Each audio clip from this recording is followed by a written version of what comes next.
गाथा निकाल लें अपने, है?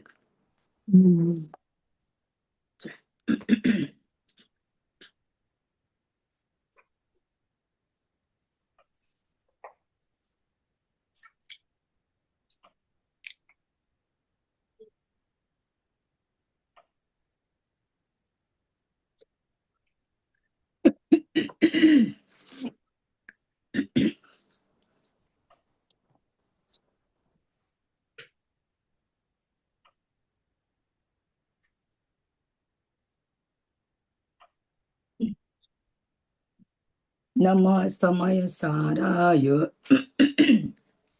स्वानुभूत्या चकासते चित् स्वभावाय भावाय सर्वभावान्तरचिदे नमो अरिहन्ताणं नमो सिद्धाणं नमो आयुधाणं नमो वज्रायाणं नमो लोहे सर्वसाहुणम।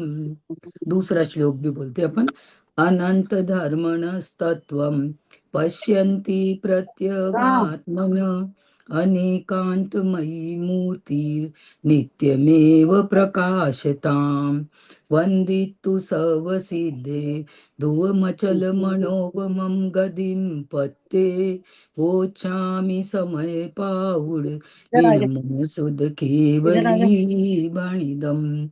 अब अपन तीसरी गाथा जो है बोल लेते हैं फिर से, है ना? सब लोग जो है अपने मन में बोलो। हाँ। एयत निश्चय गदो समो सौवत सुंदरो लोए बंद कहा एयते तेन विसंवादिनी होदी।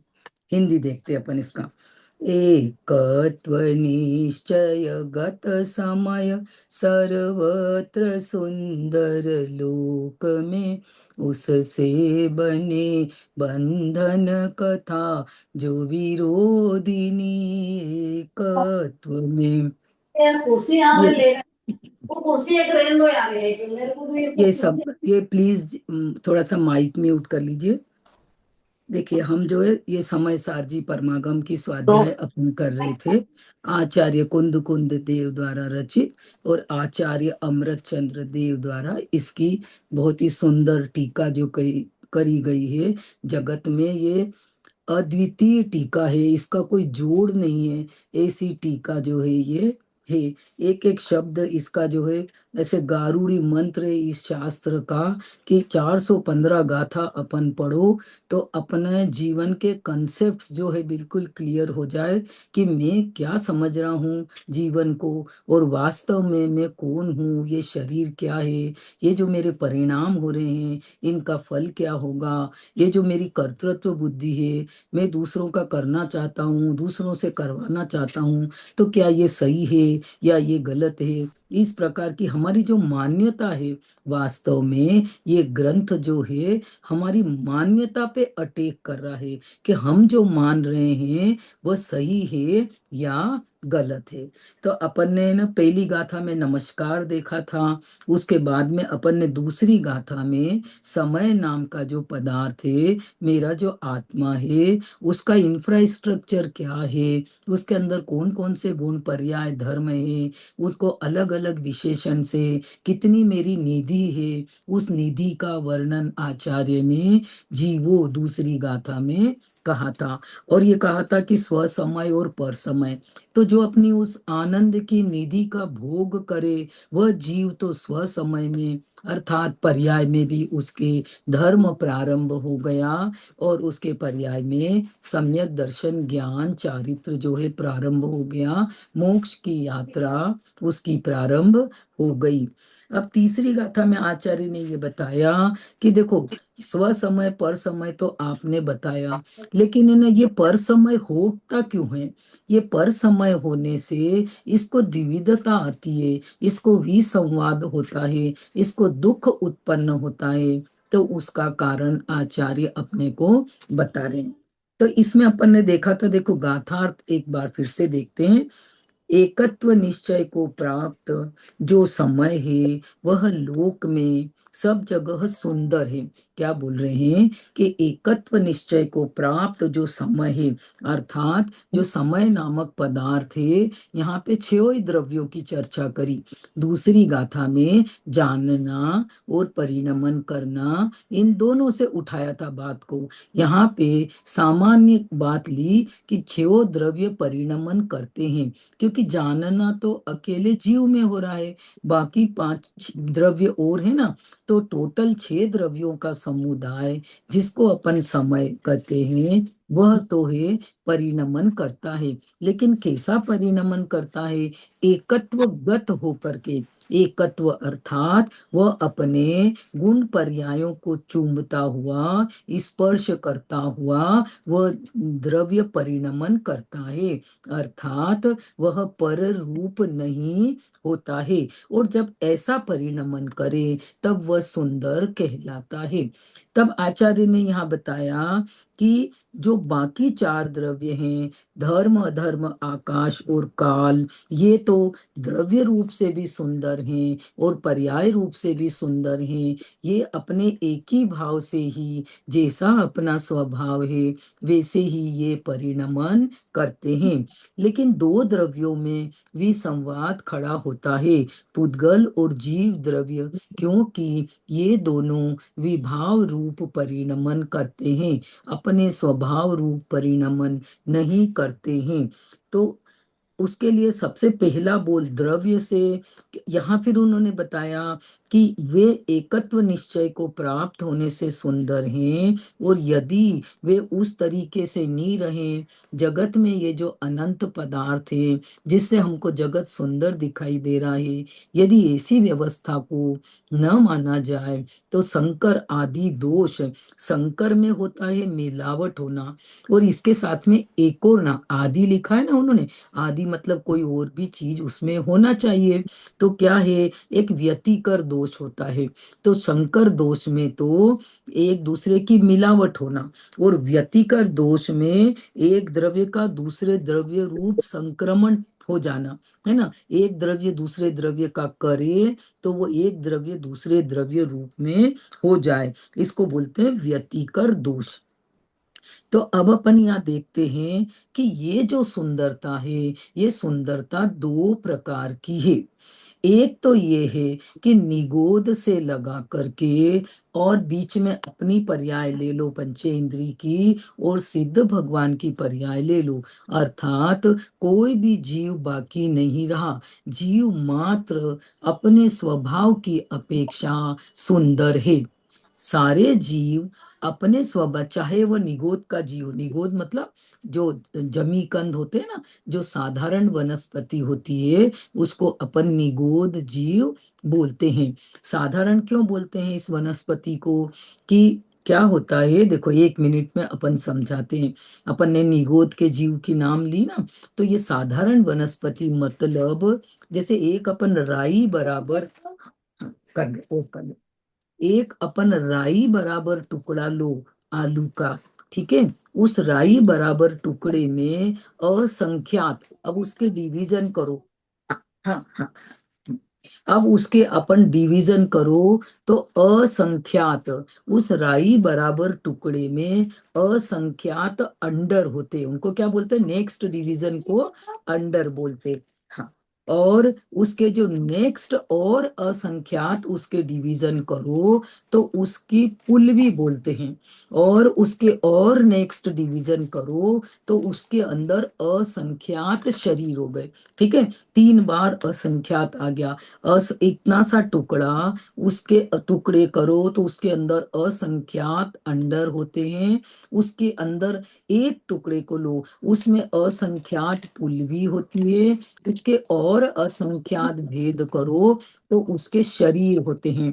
अब उसमें से एक शरीर लो, उस एक शरीर में अनंत जीव है। कितने जीव हैं? असंख्यात असंख्यात असंख्यात अपन करते गए, और अब उसके अंदर, उस शरीर में, एक शरीर में अनंत जीव हैं।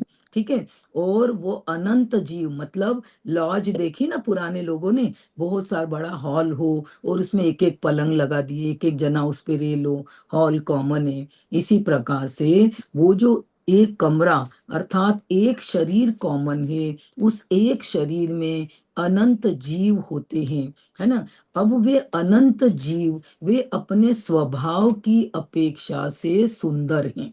यहाँ क्या कह रहे हैं आचार्य, वे अनंत जीव आलू वाले, है ना। एक शरीर में अनंत जीव कितने अनंत होते हैं कि 3 काल में सिद्ध बन जाएंगे तो भी वह शरीर खाली होने वाला नहीं है ना। 3 काल में जीव मोक्ष चले जाएंगे तो भी वो एक शरीर खाली होने वाला नहीं है। ऐसे कई लोग बोलते हैं ना कि जब मोक्ष जाते ही जाएंगे जाते ही जाएंगे, तो एक दिन तो ऐसा आएगा कि ये दुनिया खाली हो जाएगी। तो यहाँ कह रहे हैं कि वो राई बराबर टुकड़ा था, उसके असंख्यात असंख्यात भेद करे और एक शरीर में जो अनंत जीव हैं उसका अनंतवां भाग भी 3 काल में मोक्ष नहीं जा पाएगा, इतनी जीवों की संख्या है ना। तो क्या बताना चाह रहे हैं, वो निगोद के जीव लोग या जो अपने इतने पंचेंद्री जीव, 2 इंद्री 3 इंद्री 4 इंद्री 5 इंद्री हैं, अनंत भगवान है, सिद्ध भगवान है, सबका आत्मा स्वभाव से सुंदर है, क्योंकि वह अपना स्वभाव नहीं छोड़ता है। वह अपना ज्ञान दर्शन रूप जो स्वभाव है वह नहीं छोड़ता है। एक सुंदरता तो ये हो गई। अब दूसरी सुंदरता क्या हुई कि जीव अपने उस स्वभाव की पहचान करे कि मैं इतना सुंदर हूं, और उस सुंदर स्वभाव की पहचान करके उस स्वभाव का उपभोग करे। पर्याय में वो जो आनंद स्वभाव है, वो जो ज्ञान स्वभाव है, वो जो वीतराग स्वभाव है, वो जो अकषाय स्वभाव है, पूर्ण पूर्ण पूर्ण आनंद आनंद आनंद का सागर, ज्ञान ज्ञान ज्ञान का सागर, तो कैसे अपन उसको उपभोग करो कि इधर ये पर्याय इसकी तरफ देखे, तो पर्याय में भी ज्ञान दर्शन रूप आनंद रूप जब परिणमन आया, स्वभाव में तो आनंद भरा है। अब ये पर्याय इसकी तरफ देखे तो जब पर्याय में भी आनंद उत्पन्न हो, तब कहते हैं ये दूसरी सुंदरता उत्पन्न हुई। पहली सुंदरता तो सभी जीवों में है, और दूसरी सुंदरता कब आएगी, जब अपन इस स्वभाव को मानेंगे कि यही मैं हूं, है ना। देखो जो प्रवचन चल रहा है, जो लेक्चर चल रहा है, सभी जगह पे भगवान की वाणी का सार ये है कि अपनी आत्मा को आनंद स्वरूप सिद्ध स्वरूप मान लो, और एक समय के लिए भी यहाँ से खिसकना नहीं, यहाँ से खिसके कि 4 गति के चक्कर लगाने पड़ेंगे, है ना। इन सब का सार शॉर्ट में किसी को समझना हो जैन धर्म तो क्या, कि मैं आनंद स्वरूप हूँ, बस इसका विश्वास कर लेने का। ये जो कषाय चक्र चल रहा है इसका विश्वास नहीं लाने का, ये इस गाथा में आचार्य कहना चाह रहे हैं, है ना। तो ये 2 प्रकार की अपन ने सुंदरता देखी। क्या बोल रहे हैं कि वे सब पदार्थ अपने द्रव्य गुण में अंतर्मग्न रहते हैं, और वे द्रव्य अपने गुण पर्यायों का, अपने अनंत धर्मों का ही चुंबन करते हैं, स्पर्श करते हैं। तो जब यहाँ सवाल ये आया कि एक द्रव्य दूसरे द्रव्य का स्पर्श नहीं कर सकता है, तो वह दूसरे के कार्य नहीं कर सकता है ना। अपन ने बताया ना कितने सारे कल उदाहरण दिए कि बेलन ने रोटी को छुआ ही नहीं, होंठ ने रोटी को नहीं छुआ, है ना। पेन अपन पकड़ रहे हैं, इस उंगली ने इस हाथ को नहीं छुआ। जितने भी परमाणु हैं इसके अंदर अनंत परमाणु हैं, वे अनंत परमाणु अपनी सत्ता को लिए हुए एकत्व रूप में परिणमन करते हैं, और इस एकत्वगत निश्चय को ही सुंदर कहा जाता है। आई इतनी बात आई समझ में, पहला बोल समझ में आया ना सुंदरता का। अब अपन आगे बढ़ते हैं ना, कल अपन ने इतनी बात करी थी। तथापि वे परस्पर एक दूसरे को स्पर्श नहीं करते, है ना। अब दूसरा पॉइंट, ये द्रव्य का पॉइंट चालू हुआ। अब क्षेत्र का, वस्तु का चतुष्टय द्रव्य क्षेत्र काल और भाव। तो द्रव्य की बात हुई, अब क्षेत्र की बात कर रहे हैं। अत्यंत निकट एक क्षेत्रावगाह रूप से तिष्ठ रहे हैं, तथापि वे सदा काल, सदा काल मतलब कि हमेशा, त्रिकाल है ना, भूतकाल में मैंने जितने भी शरीर धारण करे उन शरीरों के साथ मैं बिल्कुल एक क्षेत्रावगाह संबंध में रहा, लेकिन न तो ये शरीर के परमाणु मेरी आत्मा रूप हुए और न आत्मा का चैतन्य स्वभाव इन शरीर के परमाणु रूप हुआ, है ना। देखो अपन यहाँ पे तो अभी पंचम काल में तो अपनी कितनी आयु है, 120 वर्ष की। चौथे काल में कितनी आयु होती थी चौथे काल में, पहले देखो 500 धनुष से घटते घटते, स्टार्टिंग में 500 धनुष रहती है चौथे काल के, और घटते घटते घटते घटते चौथे काल के एंड में 120 वर्ष आ गई, और इधर पंचम काल से ये जो है 120 का डाउनफॉल आ रहा है। अपन देख रहे हैं ना, ऐसी यंग लाइफ में भी डेथ हो जाती है, तो ये काल का डाउनफॉल है। लोगों की आयु, लोगों का ज्ञान ये कम होता जा रहा है, और कषाय का ग्राफ जो है बढ़ता जा रहा है। तो ये तो कर्म भूमि की व्यवस्था हुई। अब आप भोग भूमि में देखो तो मैक्सिमम 3 पल्य की आयु होती है, और आप, और मैक्सिमम कितनी आयु होती है, तो कहते हैं सर्वार सिद्धि के देवों की 33 सागर की आयु होती है, और 7वें नरक के जीवों की भी 33 सागर की आयु होती है। 33 सागर तक, सागर मतलब करोड़ों अरबों अरबों अरबों वर्ष, आप पूरी जिंदगी गिनते जाओ, हिसाब लगाते जाओ, 1 अरब 2 अरब बोलते जाओ, तो भी सागर की आय वो जो है कैलकुलेशन पूरी नहीं होती है ना। सागर में तो बहुत बहुत काल जो है निकल जाता है, ठीक है ना। जैसे अपन बोलते हैं 20 कोड़ा कोड़ी सागर का ये एक कल्प काल होता है। तो 33 सागर की आयु रही। यहाँ मुझे ये बताना है, इतने लंबे काल तक ये शरीर और आत्मा साथ में रहे, लेकिन आयु पूरी होते ही दोनों एकदम से अलग हो गए। ये बात क्या प्रूव करती है कि प्रत्येक द्रव्य जगत में अपनी सुंदरता से रहता है। चप्पल कहाँ को, पटक दिया है आदि ने। कोई एक भी चप्पल भी द्रव्य दूसरे द्रव्य के रूप नहीं होता है। क्षेत्र, आकाश के एक ही क्षेत्र में रहते हैं, जहां पे ये अपना हाथ है यहीं पे छह द्रव्य विद्यमान है। आकाश के एक कॉमन क्षेत्र में रहते हैं, लेकिन फिर भी वे अपने स्वभाव अरे को क्या बोल रहे नहीं हो? छोड़ते हैं। तो क्या जो बोल रहे? वस्तु अपने स्वभाव को अरे इतनी नहीं जोर से क्या छोड़ती बोल रहे हो? है ना,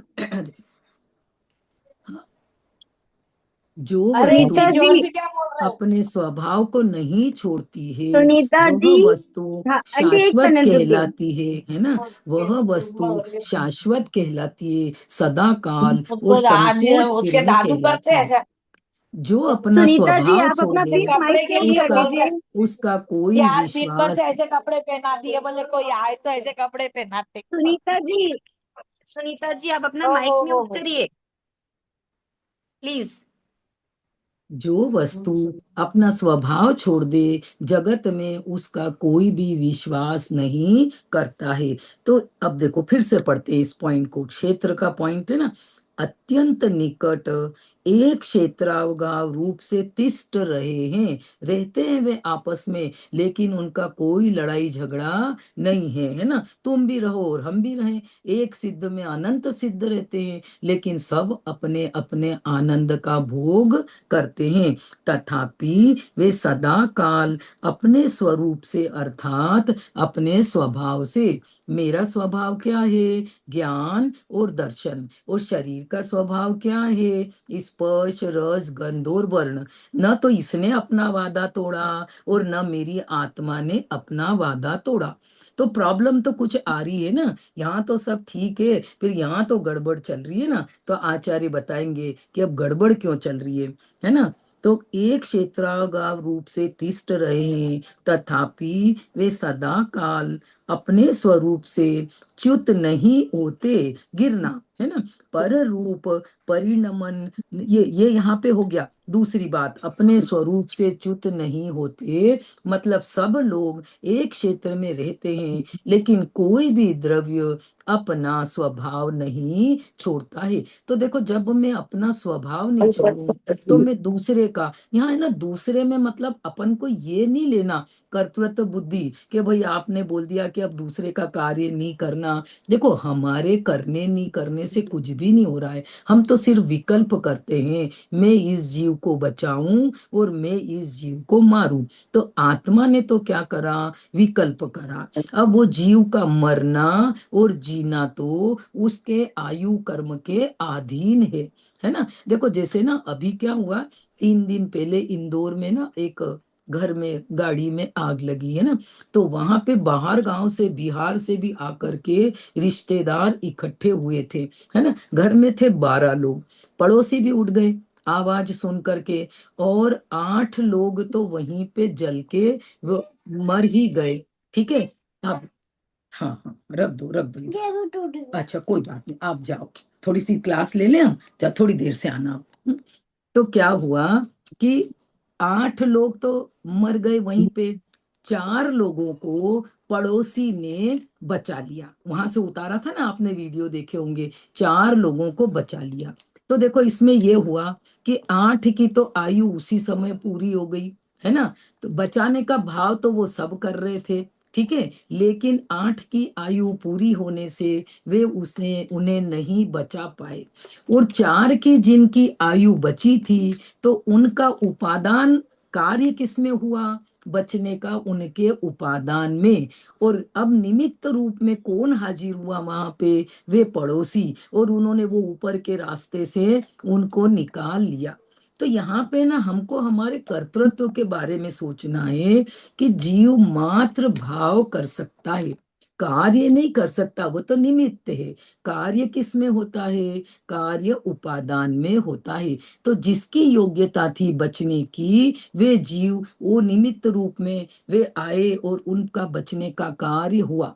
और जिनको नहीं बचना थे, उनके लिए अब वे कर्तृत्व कैसे अपने सिर लेंगे। यदि आप एक बात पे, स्टेटमेंट पे कायम रहो, या तो मैं सबको बचा सकता हूँ, यदि आप कुछ कर सकते हो तो मैं सबको बचा सकता हूँ, और आप यदि नहीं कर सकते हो तो फिर आप एक को भी नहीं बचा सकते हो। तो इससे क्या प्रूव हुआ कि ये जीव मात्र, जीव की सीमा क्या है, जीव सिर्फ भाव कर सकता है, मारने के और बचाने के। अब मरना और जीना वो उसके आयु कर्म के, उसके उपादान के ऊपर डिपेंड करता है ना। तो सबसे बड़ी बात क्या हुई कि हमारा जो कर्तृत्व का अहंकार था, है ना, मैं बचा सकता हूँ, मैं जिला सकता हूँ, मैं रोटी बना सकता हूँ, मैं गाड़ी चला सकता हूँ, है ना, ये जो अहंकार था, आचार्य बोल रहे हैं तू आत्मा है, तू ज्ञान दर्शन रूप है, तू तो मात्र ज्ञान दर्शन रूप कार्य कर सकता है। और ये जो तूने भाव करा मारने का, बचाने का, ये भी तेरा विभाव रूप परिणमन है, ये कोई तेरा असली परिणमन नहीं है, ये सुंदर परिणमन नहीं है। तेरा सुंदर परिणमन तो तू ज्ञान दर्शन रूप परिणमन करे, जब तेरा सुंदर परिणमन कहलाएगा, है ना। तो ये अपन ने दूसरी बात करी। अब देखो तीसरी बात, पर रूप परिणमन न करने से अनंत व्यक्तित्ता नष्ट नहीं होती, इसलिए वे टंकोत्कीर्ण की भांति शाश्वत स्थित रहते हैं। देखो अभी क्या बोल रहे हैं कि पर रूप परिणमन न करने से, जैसे अपन देखो ये 3 चीजें है ना, ये 3 चीजें, न तो पेंसिल पेन रूप परिणमन कर रही है, न ये पेन पेंसिल रूप परिणमन कर रहा है। तो इनकी जो व्यक्तिता थी, मतलब इनकी जो प्रगटता थी कि पेंसिल पेंसिल रूप रहेगी,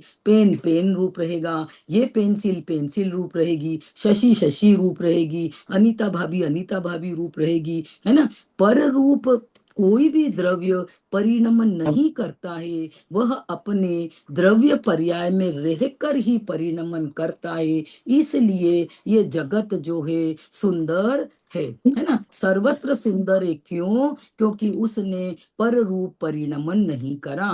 पर रूप परिणमन करने के लिए पहले, एक सेकंड,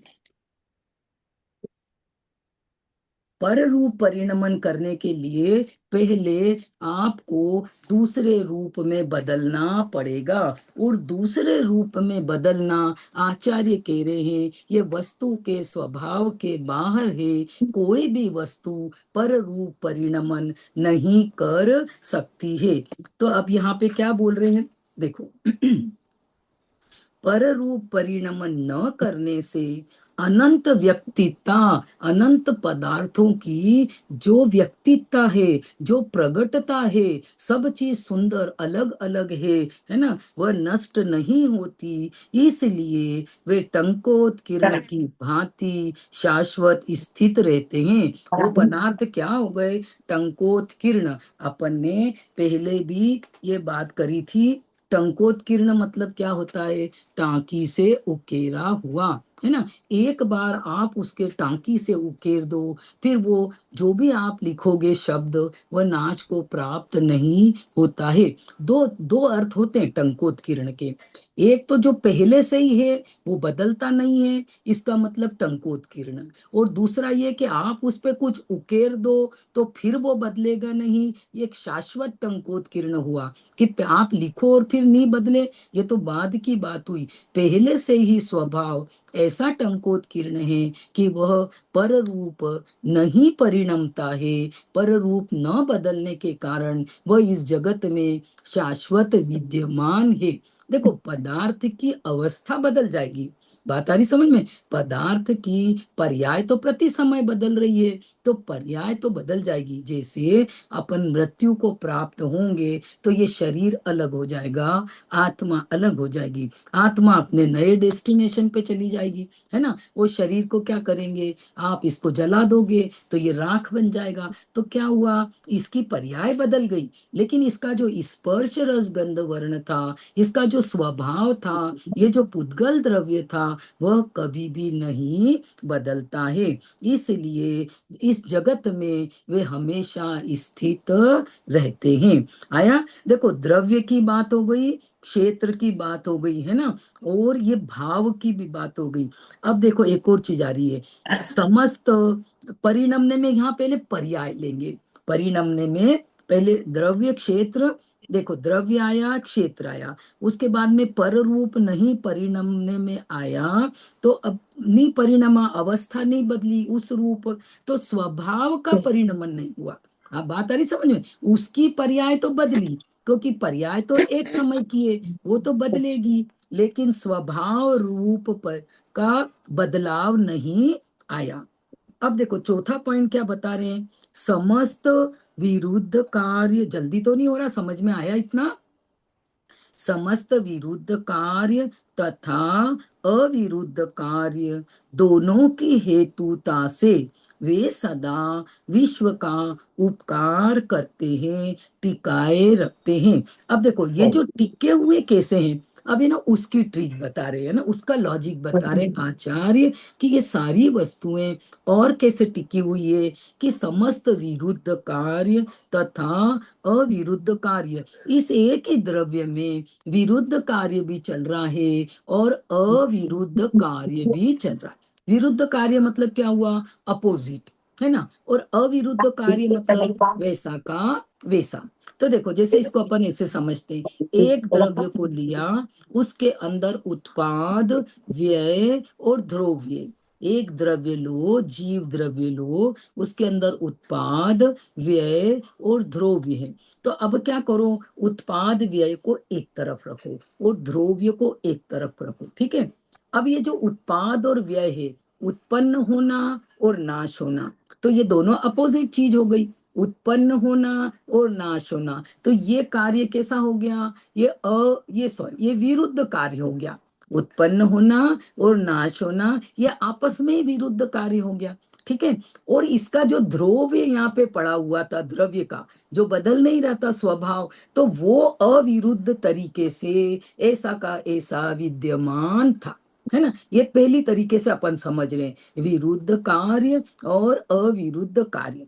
तो कैसे हुआ, पर्याय उत्पन्न हुई और नाश हो रही है, ये विरुद्ध कार्य, और ये द्रव्य वहां पे पड़ा हुआ है, इन दोनों ने मिलकर के द्रव्य की सत्ता को कायम रखा हुआ है। इसको बोलते विरुद्ध कार्य और अविरुद्ध कार्य। ये आपस में ही अभी तो वो हो गई, क्या हो गई, एक उत्पन्न हो रही है और एक नाश को प्राप्त हो रही है, तो ये तो दोनों ही विरुद्ध कार्य कर रही हैं, और ये वैसा का वैसा ही बैठा हुआ है, तो ये क्या हुआ, ये अविरुद्ध कार्य हो गया। ये तो आपस की बात हुई। अब कैसे हुआ कि देखो, जैसे अपने घर में ना दो ताले होते हैं, एक ताला जो है ना बाहर गेट पे लगा हुआ, और एक ताला अपने तिजोरी में लगा हुआ। तो वो क्या कर रहे हैं, बाहर के व्यक्ति को अंदर नहीं आने दे रहा है। अपन रात को मेन गेट का भी ताला लगा के सो गए, है ना, कि चोर नहीं आएगा, और तिजोरी भी रात को देख करके सोए कि भैया इसका ताला भी बराबर है कि नहीं है। तो दोनों ताले, अंदर वाला ताला अंदर का माल बाहर नहीं जाने देगा, और बाहर वाला ताला बाहर का माल अंदर नहीं आने देगा। दोनों के ये विरुद्ध कार्य हो गए, ठीक है। और ये दोनों मिलकर के उस द्रव्य को अविरुद्ध रूप में टिकाए हुए हैं। इसको बोलते हैं अस्ति नास्ति अनेकांत। क्या बोलते हैं इसको, अस्ति नास्ति अनेकांत। तो क्या हो गया कि वस्तु के अंदर एक अस्ति धर्म है और वस्तु के अंदर एक नास्ति धर्म भी है। दोनों धर्म है किसके अंदर, दोनों धर्म, अस्ति धर्म और नास्ति धर्म, दोनों उस वस्तु के अंदर हैं। अब अस्ति धर्म क्या कर रहा है, वस्तु को टिकाए हुए है। अस्तित्व है ना, अस्ति पना, तो मतलब पना, अस्ति मतलब है। त्रिकाल व वस्तु टिकी हुई है उस अस्ति धर्म से, ठीक है। अब ये नास्ति धर्म यहाँ बाहर खड़ा हुआ है, ये क्या कर रहा है, इस वस्तु को बाहर भी जाने दे रहा है, और बाहर वाली वस्तु को भी अंदर नहीं आने दे रहा है। यदि बाहर वाली वस्तु इसके साथ आकर के मिल जाएगी तो इसके अस्तित्व को खतरा उत्पन्न हो जाएगा। तो दोनों धर्म, ये ध्यान रखने का, अस्ति और नास्ति धर्म दोनों ही वस्तु के अंदर मौजूद है। बेटे गोली आप मत लो, गोली बच्चों को नुकसान करती है ना।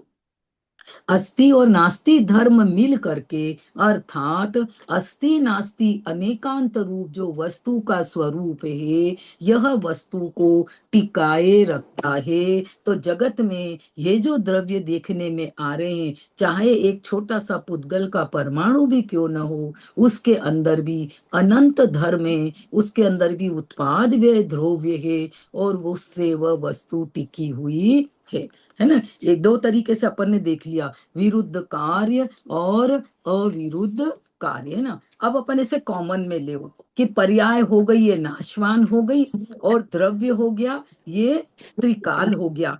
तो पर्याय ये नाशवान, अब देखो यदि अपन मनुष्य में ही बने रहे, है ना, यहाँ से मृत्यु नहीं हो तो यहाँ कितनी भीड़ मच जाती। पृथ्वी में रिसोर्सेस तो लिमिटेड है, ठीक है ना। तो क्या हुआ कि ये मृत्यु भी तो जरूरी है, क्योंकि कर्म किए हैं, आयु कर्म बांधा है, तो आपको आपके नए डेस्टिनेशन पे जाना पड़ेगा। यहाँ जो कर्म किया है, ये जो स्वाध्याय करी है 1 घंटा, इसका जो पुण्य बंधा है, उस पुण्य का फल अभी तो आ नहीं रहा है, अबाधा काल है, तो वो बाद में कहीं आएगा ना। आपको इस स्वाध्याय से जुड़े रहोगे तो देव आयु का बंध होगा, तो ये फल किसको मिलेगा, शरीर तो यहाँ पे नाशवान हो गया, अब द्रव्य भी चला जाए तो ये तो फल बिना का हो गया। तो कहते हैं द्रव्य वैसा का वैसा कायम रहेगा। तो पूरी पर्याय हो गई द्रव्य से, द्रव्य और पर्याय दोनों मिल करके विरुद्ध कार्य और अविरुद्ध कार्य दोनों मिलकर के वस्तु को टिकाए हुए हैं, और 6 द्रव्य इस प्रकार से टिके हुए हैं, है ना। यहाँ तक तो अभी उन्होंने अपने को सिद्धांत बताया, सारी बात समझ में। यहाँ तक तो एक कॉलोनी में आप रह रहे हो, तो उस कॉलोनी में वो सारे लोग, सारे घर, है ना, जितने भी घर है 150 200 मकान, वे सब रहेंगे किस तरीके से कि भाई 31 नंबर वाला वो अपने अनुसार रहेगा, 30 नंबर वाला वो अपने अनुसार रहेगा, कोई किसी को इंटरफियर नहीं करेगा। इसी प्रकार से इस विश्व में 6 द्रव्य जाति अपेक्षा, अनंत द्रव्य संख्या अपेक्षा सब अपने अपने हिसाब से रहेंगे, कोई किसी को इंटरफियर नहीं करेगा। यहां तक तो सिद्धांत आया। अब देखो यहां से टर्निंग पॉइंट आया। इस प्रकार सर्व पदार्थों का भिन्न भिन्न एकत्व सिद्ध होने से आचार्य ने द्रव्य क्षेत्र काल भाव से वस्तु को सिद्ध करके यह बताया कि वस्तु तो अपने भिन्न भिन्न अलग अलग अस्तित्व में, देखो प्रवचन सारजी ग्रंथ में इसके लिए एक शब्द आता है स्वरूप अस्तित्व। क्या आता है? स्वरूप अस्तित्व।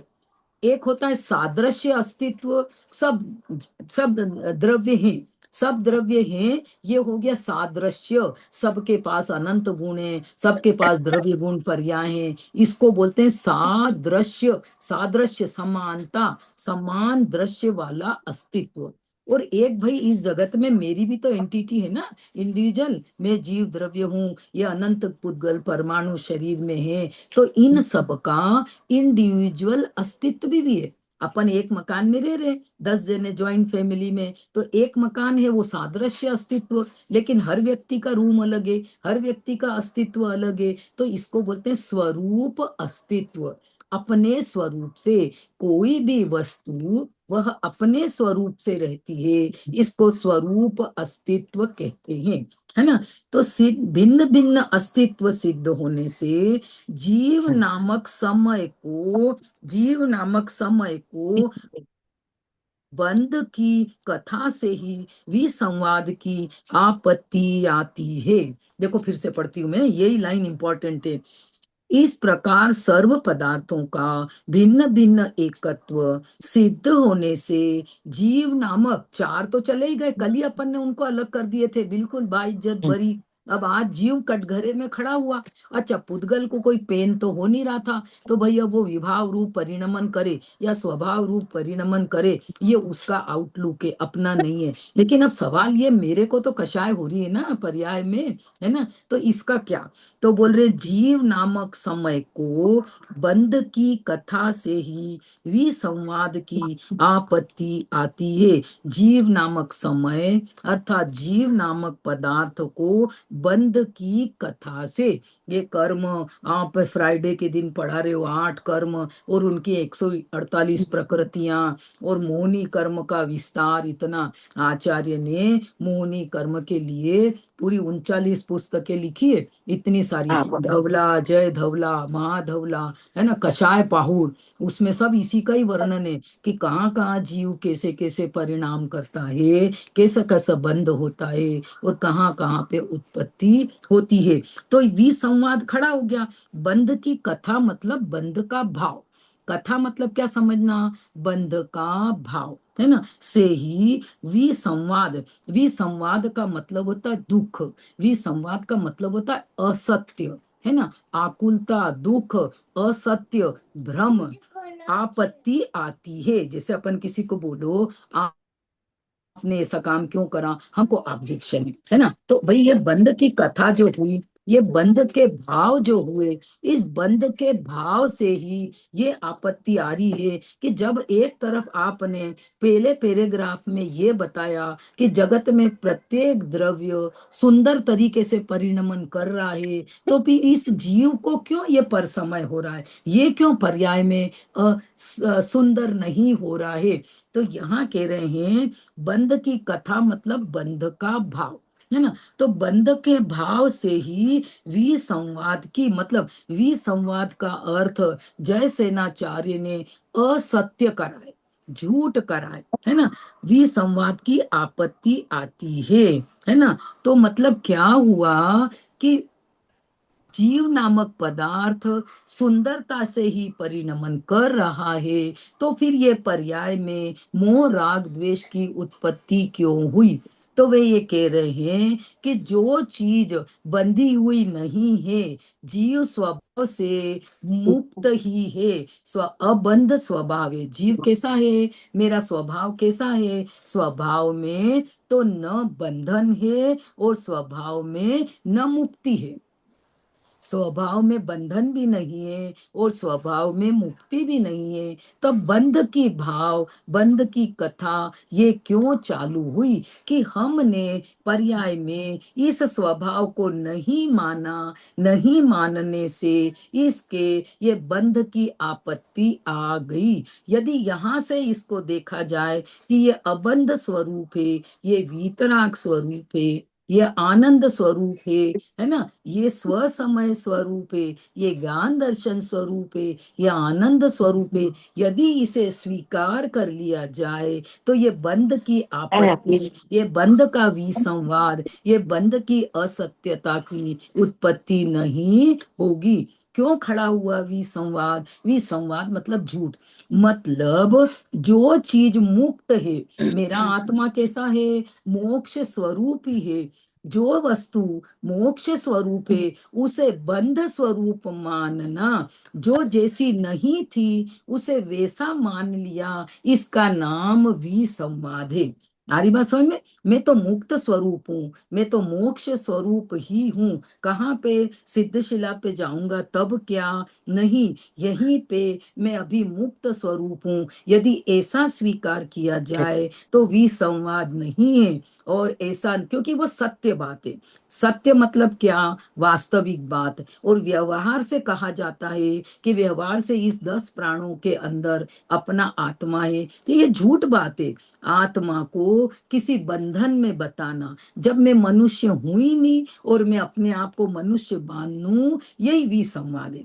अरे बात समझ में? मैं तो ज्ञान स्वभावी आत्मा हूँ, न तो मैं मनुष्य हूँ, न मैं नारकी हूँ, न मैं देव हूँ, और न मैं तिर्यंच हूँ। उसे किसी बंधन रूप मानना कि 148 प्रकृतियां भी है, मोह के असंख्यात भेद हैं, और अभी तो हम रागी हैं, अभी तो हम कषाय कर रहे हैं।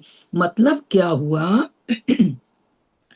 अकशाई अपना आत्मा कैसा?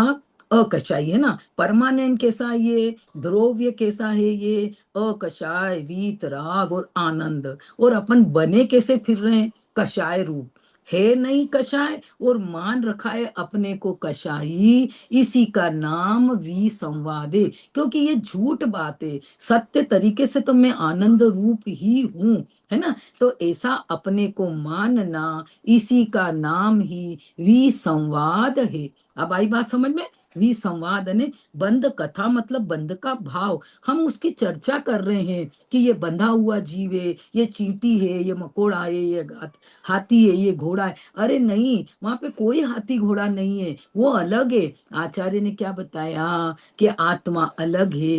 एक क्षेत्रावगाह में रहने पे भी शरीर के पुद्गल अलग हैं और आत्मा के पुद्गल अलग हैं। वस्तु स्थिति ये बता दी।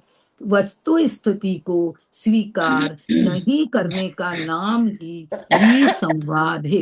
मेरी बात है समझ में?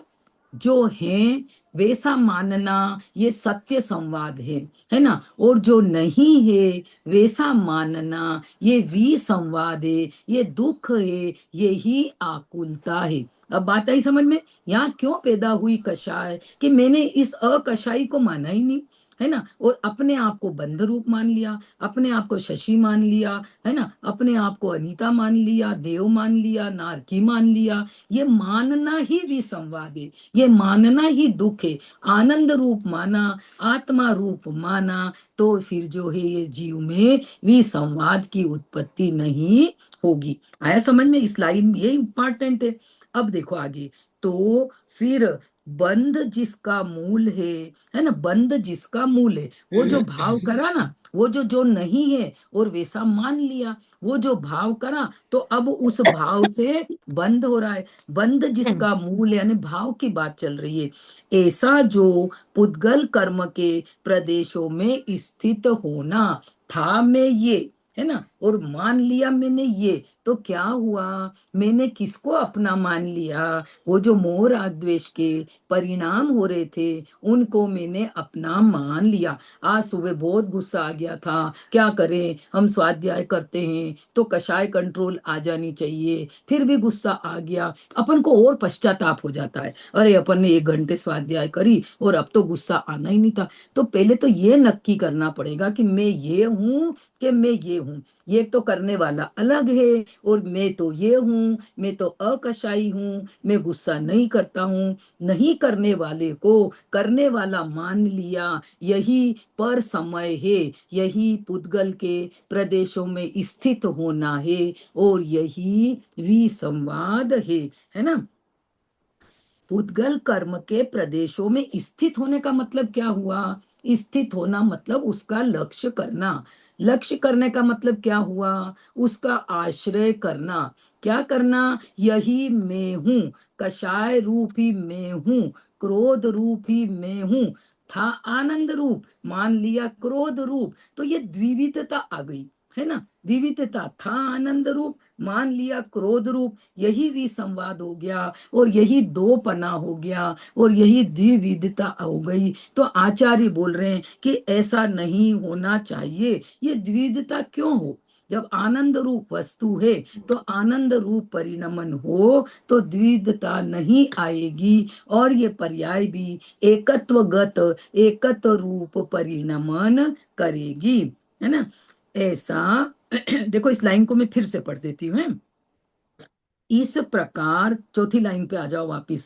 सर्व पदार्थों का भिन्न भिन्न एकत्व सिद्ध होने से जीव नामक समय को, मैं जीव नामक समय, उसको बंध की कथा से ही विसंवाद की आपत्ति आती है। उसके भाव को अबंध स्वरूप है, और उसको बंध की कथा में डाल दिया, बंध के भाव में डाल दिया, तो ये आपत्तिजनक बात है ना। जैसे अपन ने कोई अपराध नहीं करा, है ना, और आपको पुलिस पकड़ के ले जाए, तो क्या बोलेंगे कि जब मैंने कुछ करा ही नहीं है, तो आप मुझे गिरफ्तार कैसे कर सकते हो? मेरे को तो शुरू में ही ऑब्जेक्शन है ना। तो इसी प्रकार से जब मैंने कुछ करा ही नहीं है, तो मेरी बंद की बात क्यों करते हो, क्रोध की बात क्यों करते हो, मान की बात क्यों करते हो? ये विकथा है ना, इसमें बाधा आती है।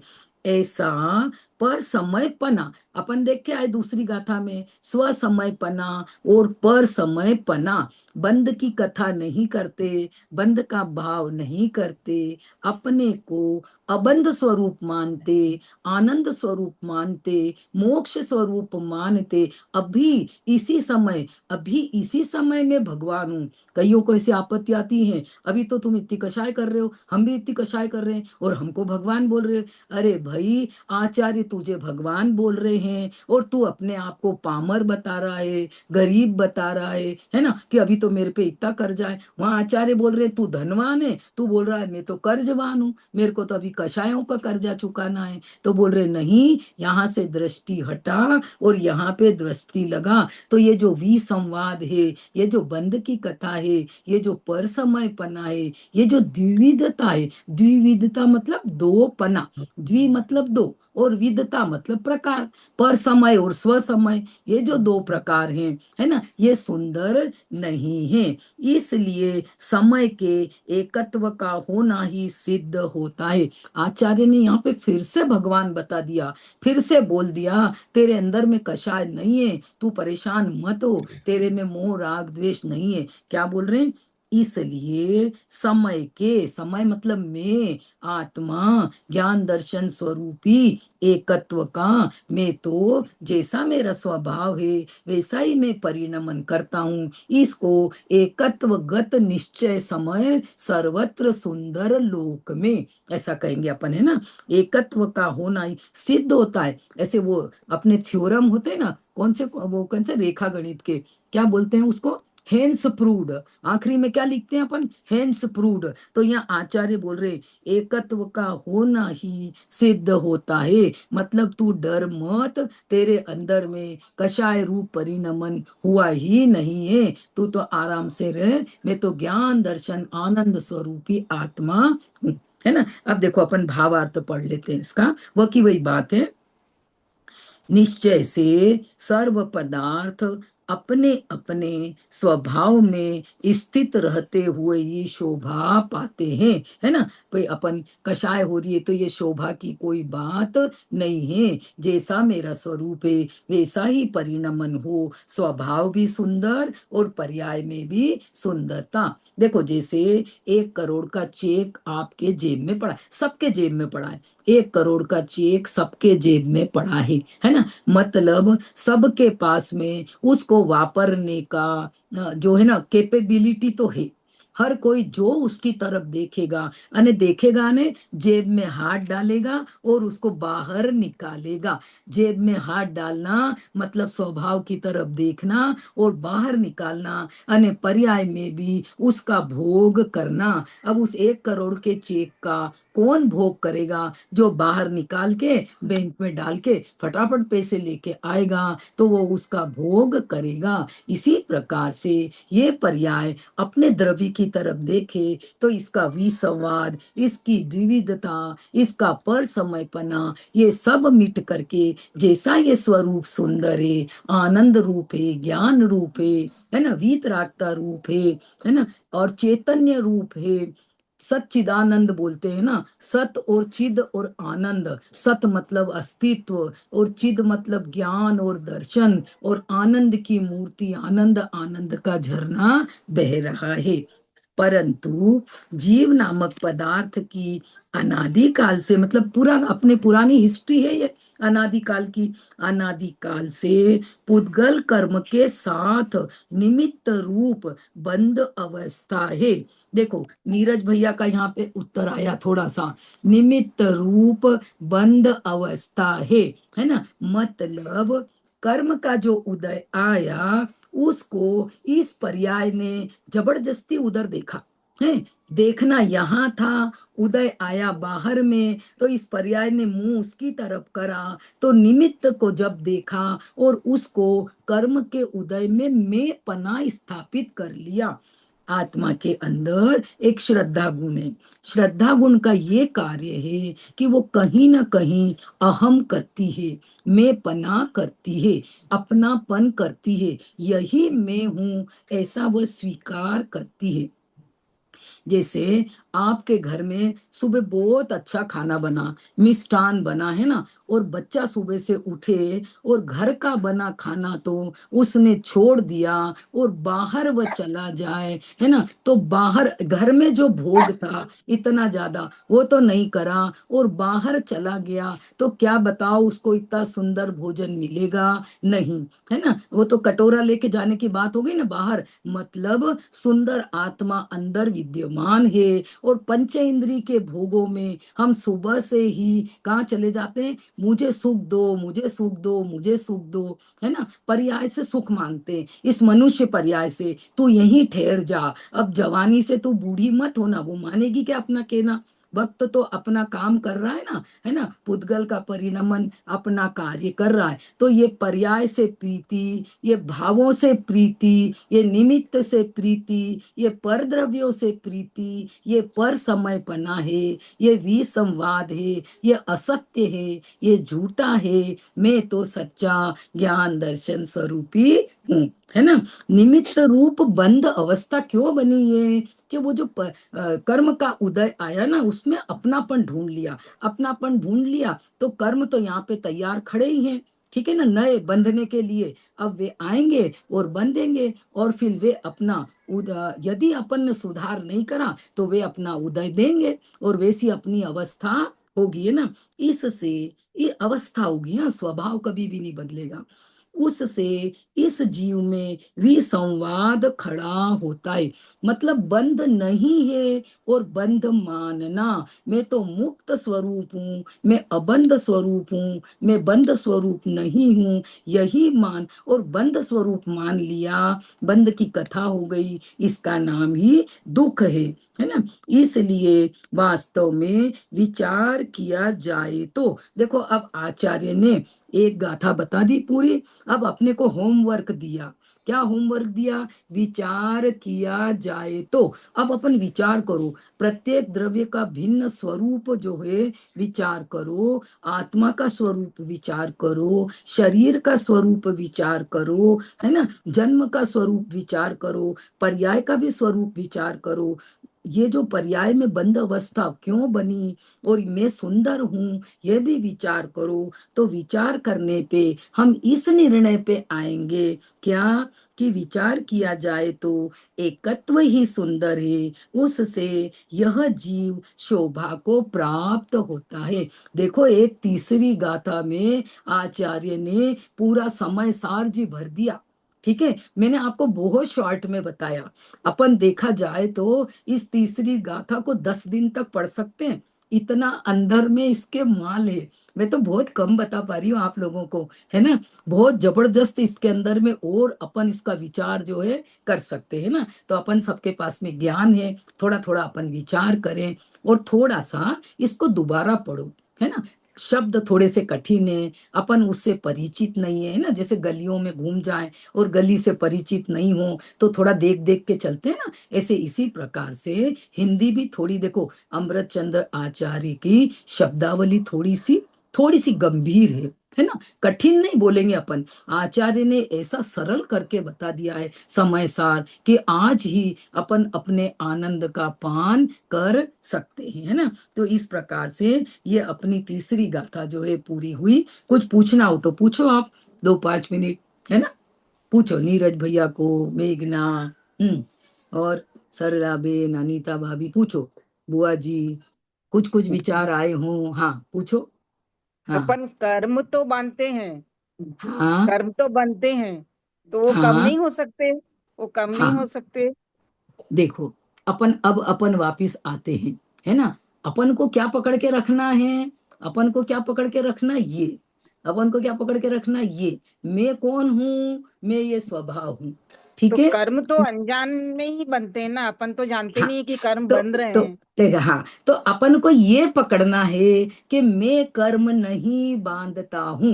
यहाँ आ जाओ अपन तो, अपन को तो शॉर्ट में उसका अनुभव करना है। ठीक है, अपन यहाँ आ जाओ कि मैं कर्म नहीं बांधता हूं। पहली बात तो ये वस्तु स्वरूप हो गया।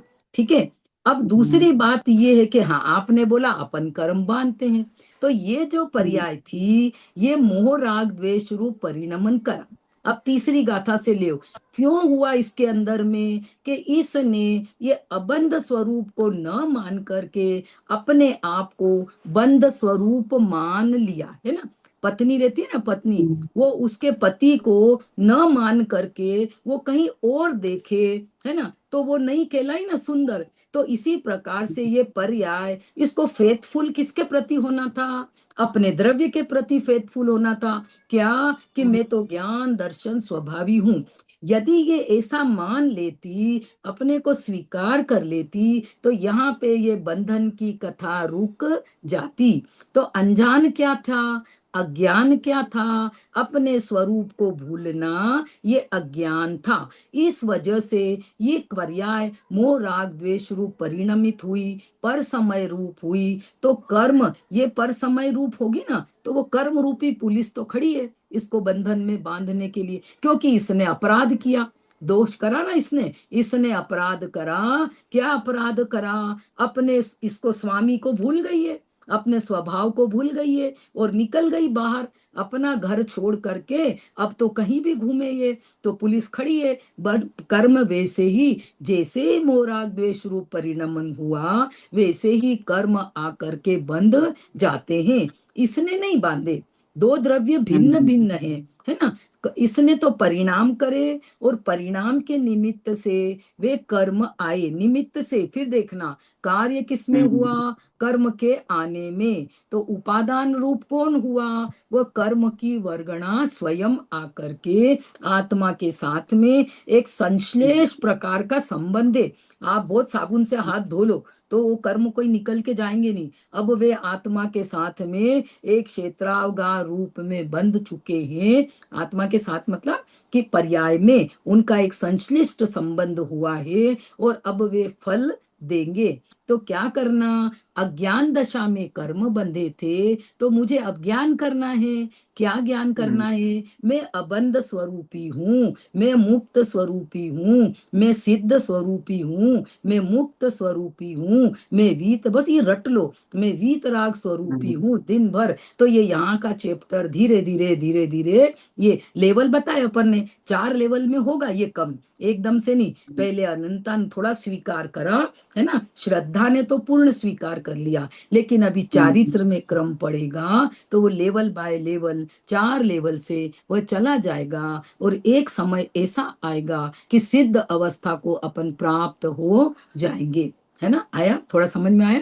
अज्ञान से कर्म बंधे ना, अपने स्वरूप को हाँ। भूलने का अज्ञान। तो अज्ञान क्या करना, स्वरूप को याद कर लो, अरे मैं तो अबंध स्वरूप हूँ। आचार्य ने बताया ना, ये चारों पॉइंट बार बार पढ़ो और अपने आप को उसके अंदर फिट करो। मैं ऐसा ही हूँ, मैं ऐसा ही हूँ, शरीर ऐसा है, ऐसे भिन्न भिन्न भिन्न भिन्न। आज जो बहुत छोटे छोटे बच्चे थे ना, शिविर था आज वहां पाठशाला में, तो वो छोटे छोटे बच्चों को जीव अजीव पढ़ा रहे थे, तो उनको बता रहे थे जीव अलग अजीव अलग। अब बच्चों से तो याद ही कराएंगे, जीव अलग अजीव अलग, है ना। तो अपन उसको फील करो कि ये शरीर में नहीं हूं। बहुत मुश्किल है, देखो गर्मी लगी तो अपन ने पंखा चालू कर लिया, लेकिन इतने अनंत सिद्ध भगवान ने ये कार्य करा है, जीव अलग और पुद्गल अलग। तो एक दिन ऐसा आएगा कि हमारे साथ भी ये भेद विज्ञान हो जाएगा, और हम अपने आनंद का पान इस पर्याय में करेंगे, और वो सुंदरता शोभा को प्राप्त होगी।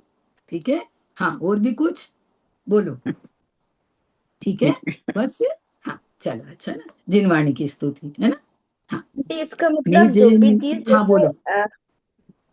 मतलब जैसे आपने बताया कि रोटी का तवे का की रोटी नहीं सिक रही है, वो अपने उसमें हाँ है, तो इसका मतलब ये हाँ तो व्यवहार रूप में हम कहते हैं, लेकिन हाँ निश्चय हाँ, रूप में कुछ वो भी टच नहीं कोई करता है, दूसरा वो रिलेटेड स्पर्श नहीं है, नहीं कुछ भी करता है, वो रिलेटेड उसकी, नहीं वो करता। उस द्रव्य की स्वयं की योग्यता है, उसकी पर्याय उस रूप परिणमित हुई है। पुद्गल में एक स्पर्श नाम का गुण है, उस स्पर्श नाम के गुण की 8 पर्याय होती है, हल्का भारी रूखा चिकना ठंडा गरम कड़ा धर्म, नरम, है ना। तो वो जो स्पर्श गुण की जो पर्याय थी वह उष्ण रूप में स्वयं परिणमित, वे परमाणु अपनी पर्याय में उष्ण रूप से स्वयं परिणमित हुए हैं, है ना। एक जब ये आज से 20 साल पहले जब मैंने भी पहली बार पढ़ा था ना, तो ऐसा लगा विश्वास नहीं हो, तपेली, भाई नीचे अग्नि है, तपेली है, तपेली में दूध है, गैस है, सब चीजें कैसे अलग अलग। अब तीसरी गाथा में आचार्य ने बताया कि वे अपने अपने द्रव्य पर्याय को स्पर्श करते हैं, है ना। मतलब उसको बाहर जाना पड़ेगा दूसरे का कार्य करने, और वो एक का कार्य करने गया तो उसको अनंत का कार्य करने का एलिगेशन आएगा कि भाई जब तुम देख, ऐसे होता है, आप किसी 4 जने खड़े हों और एक जैसे सब हों, तो आप किसी ने उसको प्रायोरिटी दे दी, ठीक है, तो आप क्या बोलोगे, आपने उसका काम कर दिया, आपने उसको 100 में से 100 नंबर दे दिए, तो आप मेरे बच्चे को भी दो। दूसरे बच्चे के भी पेरेंट्स बोलेंगे ना कि आपने जब उसके बच्चे को बिना कुछ करे दिए नंबर, तो मेरे बच्चे को भी दो। आप एक का करने जाओगे तो आपको अनंत विश्व का पूरा जो है, ये जितने जो द्रव्य हैं उनको करने का आपके ऊपर जो है वो आरोप आएगा, और कर सकते नहीं हो। करने का भाव हुआ, कर्तृत्व हुआ, तो कर्तृत्व मतलब मिथ्यात्व हुआ, और मिथ्यात्व मतलब क्या हुआ, स्वरूप से विपरीत परिणमन, है ना। मिथ्यात्व झूठा, तो ये विसंवाद खड़ा हो गया, मैं कर नहीं सकता हूं और अपने को माना। तो ये जो संयोग दृष्टि है, हम बोलते हैं गैस से चाय बनी, ये संयोग की दृष्टि है। गैस के परमाणु गर्म अपने से हुए, तपेली के परमाणु गर्म अपने से हुए, और चाय के परमाणु अपने से गर्म हुए। चाय होंठ पे आई, गरम गरम लग गई, तो होंठ के परमाणु अपने से गर्म हुए सब। अब क्या होता है, सब परमाणुओं का ऐसा ही कोई निमित्त नैमित्तिक, नैमित्तिक मतलब निमित्त की तरफ से देखो तो उपादान की पर्याय, तो सबके अंदर में एक ही काल में ऐसा परिणमन होने का योग था तो हुआ। अब कभी कभी ऐसा होता है, आपकी बहुत इच्छा हो रही है चाय बनाने की, ठीक है, और चाय बनाने की, और आपने लाइटर से लगाया और गैस खत्म। अब उस चाय को बनने का योग नहीं था, तो इधर गैस भी खत्म हो गई। आ रही बात समझे? जैसा इधर कार्य होना, जैसे अपन ने देखा ना कि वो बाहर गांव से आए लोग, उनका आयु कर्म यहाँ आकर के पूरा होना था, तो देखो वो एक साथ जो एक साथ ऐसा भाव किया होगा, तो एक साथ वो आयु उदय में आई उनके, है ना। तो ये अपने को आचार्य बता रहे हैं, दुनिया की संरचना, उससे बाहर निकल जाओ अपन, तो एकदम से ये संसार के चक्र में से निकल करके मोक्ष पे जाकर के अपन बैठ सकते हैं, है ना। हाँ, और भी कुछ पूछना है? हाँ बोलो, भैया पूछ रहे हैं। हाँ, आपका म्यूट, हाँ वो हाँ, करो। हाँ आपने भी बोलिए। कहा नहीं, हाँ निमित्त उपादान की फिर बात आई जब आपने कहा हाँ गैस का चूल्हा, हाँ अगर आप निमित्त ही नहीं थी, गैस से गैस जलाई और गैस हाँ चली गई, तो निमित्त हाँ। उपादान फिर यहाँ कहाँ काम करा? निमित्त ने अपने में कार्य करा, निमित्त हाँ, स्वयं के लिए उपादान था। उस गैस का उस समय में खत्म होने का काल आ निमित्त गया का। था। वो निमित्त हाँ, स्वयं में अपना उपादान था, अपना बना लेकिन उसने। हाँ वो उसका उपादान था। अब इधर चाय का उपादान क्या था कि वो आज नहीं बनेगी। चाय का उपादान से देखो, काम किस में होना था? काम तो चाय बनने में होना था। तो चाय का उपादान देखो, तो आज आपको चाय नहीं मिलना थी। और आगे बढ़ो, आप आपका उपादान देखो कि आज आपको चाय नहीं मिलना थी, तो इधर चाय भी नहीं बनी और इधर गैस भी खत्म हो गई। तीनों का एक काल हो गया। तो हमें उस एक काल से, व्यवहार से, संयोग से देख करके ऐसा लगता है कि एक द्रव्य ने दूसरे द्रव्य का कार्य करा। आ रही बात समझ में? अपन ने देखो, फिर से खूब पढ़ो इस तीसरी गाथा को, इसको आचार्य के शब्दों से अपने विचारों का मिलान करो। अभी नहीं बैठेगी अपन, अरे अनंत काल चला गया, इट विल टेक टाइम। आचार्य जो कह रहे हैं ना, जैसे पीछे जो उत्तर लिखा रहता है गणित के, इधर अपना आंसर बिगड़ रहा हो तो अपन उत्तर माला को देख करके बार बार इधर सुधार करते हैं। तो ये आचार्य ने आंसर शीट दी है 6 द्रव्यों की तीसरी गाथा में। अब यहाँ से अपन मिलान करो कि आचार्य तो ऐसा बोल रहे हैं और मुझे तो ऐसा समझ में आ रहा है। तो निमित्त और मैंने खूब अच्छा, निमित्त उपादान का अपन लेंगे, 2-3 लेक्चर लगेंगे। अभी नेक्स्ट उसमें तो पहले ये लेंगे अपन कर्म फ्राइडे, उसके बाद में 7-8 लेक्चर अपना नए चलेगा। अब की बार फ्राइडे फ्राइडे, क्योंकि छठी गाथा में अब हमको नए पढ़ना है। तो अपन थोड़ा सा अब नए पढ़ेंगे, और नए के बाद में जब होगा तो अपन निमित्त उपादान को भी 3-4 लेक्चर में डिटेल में समझेंगे। ठीक है? तो एक एक चीज कैसे वर्क करता है निमित्त और कैसे वर्क करता है उपादान, दोनों की थ्योरी अलग अलग समझेंगे, तब अपने को अंदर में और वह बात बैठेगी। अभी आचार्य ने बोला ना, निमित्त रूप बंद अवस्थाएं मतलब नहीं है। निमित्त मतलब अकिंचित कर। अभी हम बंद अधिकार पढ़ रहे थे, 263 गाथा है शायद से, या हाँ 61 होगी। तो उसमें आचार्य ने निमित्त को उठाया कि तू पर को कुछ कर सकता नहीं, तू सिर्फ भाव कर सकता है। आचार्य ने शब्द लिखा है, निमित्त अकिंचित कर है। पर में तुम्हारा करना अकिंचित कर है। वो जो बात आई ना कि मैं मारूं और मैं जिलाऊं, तो वहां बंद अधिकार में आचार्य ने ये लिखा कि अकिंचित कर है तुम्हारा यह भाव, उसका मरना और जीना उसके उपादान के, उसके आयु के अधीन है। तो यहीं पे इसी प्रकार से पर की तरफ देखा, अन्य निमित्त जो कर्म का उदय था वह तो निमित्त था। उस पुराने कर्म के उदय ने ये नहीं कहा था कि तुम मोह रूप परिणमन करना, ये अपन ने स्वतंत्र रूप से करा। देखो कभी कभी ऐसा होता है ना कि कोई बहुत बड़ा काम भी बिगड़ गया हो, तो उसके बाद में भी अपने को कम गुस्सा आती है। ठीक है? और कभी कभी ऐसा होता है कि 10 रुपए का काम भी बिगड़ गया हो, तो अपन को बहुत तेज गुस्सा आ जाती है। ऐसा होता है कि नहीं होता है?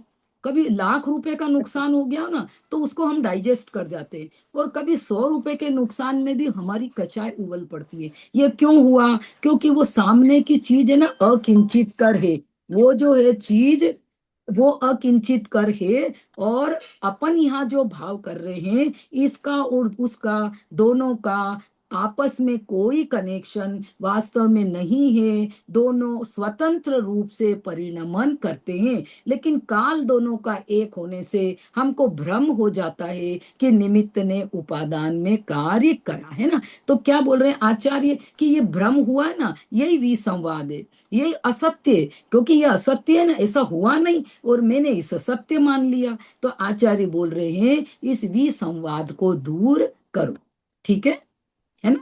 और चर्चा करेंगे अपन, है ना, ठीक है। एक हाँ क्वेश्चन है लेकिन मैं बाद में पूछूंगा। हाँ आज हाँ समय हाँ पूरा हाँ, हो गया, तो आज क्वेश्चन समय बाद में। पूरा, ठीक जी ठीक जी। है। अब फ्राइडे अपन ने फ्राइडे सैटरडे और संडे, अब ये 3 दिन कर दिए। तो आप लोग, क्योंकि ना समय सार जी ग्रंथ में समय बहुत कम लग रहा था, तो मुझे बार बार विकल्प हो रही थी कि अपन शांति से पढ़ें, जैसे 2 दिन में पढ़ी अपन ने तीसरी गाथा, है ना, भगे नहीं, अपन जी अच्छे से समझे बात को, और आप लोगों को याद रहने में भी आसानी रहेगी अब फ्राइडे सैटरडे संडे, ठीक है।